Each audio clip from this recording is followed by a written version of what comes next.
हर तबके के जो लोग हैं, क्या कुछ नुकसान उन्हें हुआ है, क्या परेशानियां वो इस लॉकडाउन के दौरान झेल रहे हैं, वो हम आप तक पहुंचाने की कोशिश करेंगे। फिलहाल इस वक्त मैं रफियाबाद में मौजूद हूं और यहाँ पर बहुत सारे फ्रूट ग्रोअर्स मौजूद हैं, क्योंकि अगर हम वादी कश्मीर की बात करें तो बहुत सारा जो यहाँ का रोजगार है वो फ्रूट बिजनेस पर टिका हुआ है। तो चलिए जानते हैं इनको क्या नुकसान झेलना पड़ा इस लॉकडाउन के दौरान। जी, आपका नाम?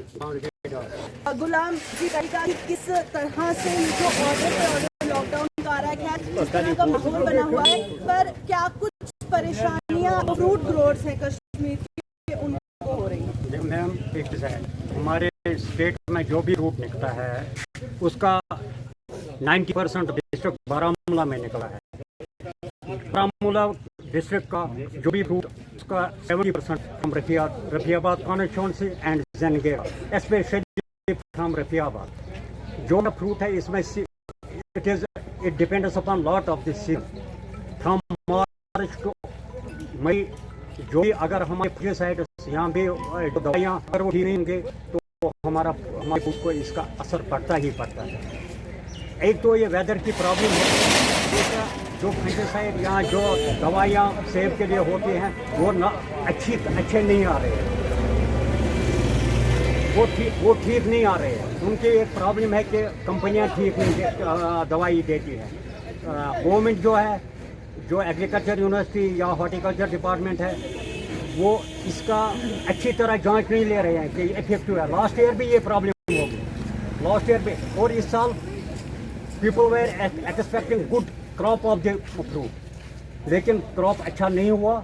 वजह ये कि दवाई के जो हमारा बेसिक दवाई 2-3 पहले की दवाई होती वो अच्छे नहीं थे। और इसमें क्या है, इसमें एक पोलिनेशन हो गई। पोलिनेशन क्या है कि जब एक सेब से कीड़े या हवाइयाँ जो वो दूसरे सेब तक वो अपना पोलन ग्रीन्स ले रहे, due to the bad weather ये नहीं हुआ। दैट इज वाई कि हमारा जो फ्रूट है ना, तो हमारे एक्सपेक्टेशन थे उसका 70% to 80% हमारा नुकसान हुआ। और जो बेसिक फ्रूट ग्रोवर्स जो है, एक तो ग्रोवर्स होता है, दूसरा होता है बिजनेसमैन जिनका डायरेक्ट डेयरी के साथ होता है। जो ग्रोवर है उसको ज़्यादा नुकसान इसमें हुआ है, क्योंकि उसको एक्सपेक्ट था कि मेरे बाग में इस साल 500 पेटियाँ निकलेंगे, उसको 50 पेटियाँ बाग में है। इसका असर पड़ा, और लॉकडाउन की वजह से लॉकडाउन का भी एक अच्छा खासा असर पड़ा स्टेट में। टूरिज्म हमारा ख़त्म हो गया, उसका असर कम, उसका असर बेसिक जो हर एक कश्मीरी पर पड़ता है वो नहीं हुआ। वो क्योंकि टूरिज्म जब आया नहीं तो उसका पैसा मार्केट में आता है। इसी तरह दूसरे भी बहुत सारी दुकानें नहीं खुल रही है, उसका असर हमारे जो लेबर्स हैं, खासकर यहाँ कश्मीर के यहाँ लेबर्स हैं, वर्कर डेली वेजर्स हैं, उन पर बहुत असर हुआ है इसका कोविड की वजह से। जी हाँ, बिल्कुल। जहाँ पर हम नुकसान बताने की कोशिश कर रहे हैं कि बहुत सारे लोग हैं जो लॉकडाउन एक्सटेंड तो हो रहा है पर सरवाइव करना उनके लिए बहुत मुश्किल हो रहा है। जी, आपका नाम? फयाज जी, बताइएगा, क्योंकि सिर्फ फ्रूट ग्रोअर्स की नहीं बात करेंगे, बाकी भी लोगों की अगर हम बात करें तो उनको भी इस लॉकडाउन में बहुत जो नुकसान है वो झेलना पड़ रहा है। हाँ मैम, बिल्कुल। बाकी तो यहाँ पे खासकर मराजीगुंड गाँव है, यहाँ पर रफियाबाद तिगुरेफा की बात करूँगा। यहाँ पर जो लेबर्स हैं वो एक गांव से दूसरे गांव में काम पे जाते हैं, वहाँ पे कुछ दिन में जो कमाते हैं वो शाम को खाते हैं। लेकिन बदकिस्मती की बात यह है कि यहाँ पर बंदिशें लगी है, लेकिन ठीक है, ये तो ज़रूरी है कि हमें इसको रोकने के लिए चीज़ें करने हैं। गवर्नमेंट ने अच्छा स्टेप रहा, लेकिन गवर्नमेंट को यह भी सोचना है, जब इन्होंने उस हाउस बोट वाले के बारे में सोचा है, और श्रीनगर में जो हाउस बोट वाले हैं या बाकी इंडस्ट्री, लेकिन जो फ्रूट की इंडस्ट्री है ये रीढ़ की हड्डी है। गवर्नमेंट ने कभी हमने नहीं सुना है कि हम यहाँ पे फ्रूट इंडस्ट्री वालों को कोई कंपनसेट किया इस कोविड में। तो पिछले 1 मंथ से यहाँ पे आ रहा है, यहाँ पर एक डिपार्टमेंट है वो फ्लड कंट्रोल या इरिगेशन वाले आ रहे हैं। यहाँ पर हमें ऐसे हालात में हमें ये बात कहते हैं कि उसका वो देते हैं क्या, यहाँ पर उसका माली कहते हैं, वो लेके गए। लेकिन ठीक है, अगर आप अभी मैम ये यहाँ पर नदी है, लेकिन उनका काम है कि ठीक है हमारी उनको जो हमारा एग्रीकल्चर लैंड है हम उसके एक्सपेंस से हम गवर्नमेंट को देते हैं, लेकिन जो उनका जो काम है हमारा हमको पानी है यहाँ पर पीने के लिए, हमें पानी नहीं है कल इस गाँव में। लेकिन सिर्फ हम यही चाहते हैं कि ठीक है आप कोविड, ठीक है आप इस डिजीज़ को रोकने के लिए चीज़ें करो, लेकिन इसके साथ साथ आपको ये सोचना है कि जिनके लिए ये आप ये करते हो वो शाम को खाएंगे क्या, शाम को अगर इनको खाना है तो, लेकिन गवर्नमेंट को इसके लिए कोई कंपनसेट तो करना ही चाहिए, खासकर बागों के लिए। यहाँ पर यह है कि बिल्कुल आपको शायद ये नॉलेज नहीं होगी कि यहाँ पर रिसेंटली ये हुआ है कि एक नेचुरली एक अटैक हुआ है कि यहाँ पर जो फल निकलता है ना, अप्रैल में एक फल निकलता है, उसी पर इन्हिसार होता है। लेकिन जो एक्सपर्ट बैठे हैं, हमारा यहाँ पर मुखिया बैठा है मोहम्मद रमजान अख्तर साहब, ये कहेगा, ये एक्सपीरियंस है कि वहाँ पर 10% रहेगा ये उस पौधे पे, 10%, 100 में से 10% रहेगा ये।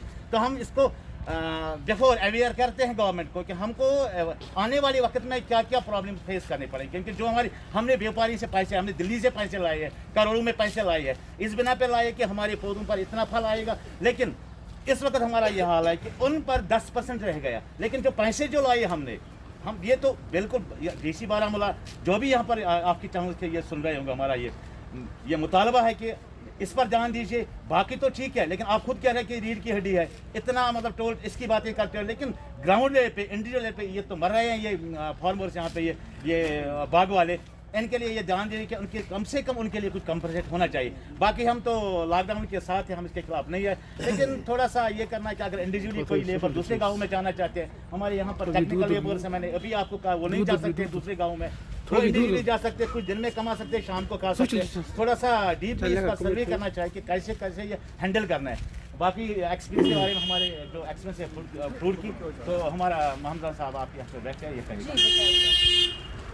जो हमारे जो बाग है ना, इस साल हमारे को बहुत नुकसान हो रहा है, क्योंकि जब ये फूल लगे ना पर दरख्त, मौसम जो था ना, मौसम खराब होने की वजह से मेवा नहीं लगे दरख्त, बहुत ही नुकसान हो गया है। तो आप आपका एडमिनिस्ट्रेशन से क्या कहना चाहिए? हाँ, हम कहते हैं कि जो ये बाग मालिकान जो है उनको कुछ रिलीफ दे दो। हाँ, रिलीफ मिलना चाहिए, उनको कुछ रिलीफ मिलना चाहिए। बाकी जो ये है ना, ये हॉर्टिकल्चर वाले, इन्होंने कभी ये ज़ामत नहीं की कि वो कभी गांव में आते और देखते कि हाल क्या हुआ है यहाँ, वो कभी ये दोबारा नहीं करते हैं यहाँ आने के। जी, बाकी ये जो है ना, हमारी जो नहर आ रही है,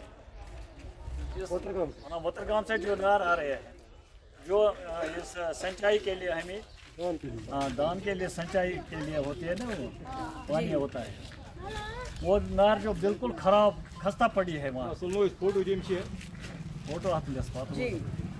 तो जिस तरह से आपने सुना कि यहाँ इस इलाके में क्या कुछ परेशानियां हैं, और वहीं पर जिस तरह से इन्होंने कहा कि हम लॉकडाउन के खिलाफ नहीं है, पर अगर एडमिनिस्ट्रेशन कुछ लोगों का सोच रही है, उन्हें रिलीफ दे रही है, फ्रूट ग्रोअर्स हैं या बाकी तबके के जो लोग हैं, उनका भी एडमिनिस्ट्रेशन को कुछ सोचने की ज़रूरत है कि इतनी देर जब लॉकडाउन रहेगा तो लोग किस तरह से सर्वाइव करेंगे। और इसी सवाल के साथ लूँगी इजाज़त, देखते रहिए।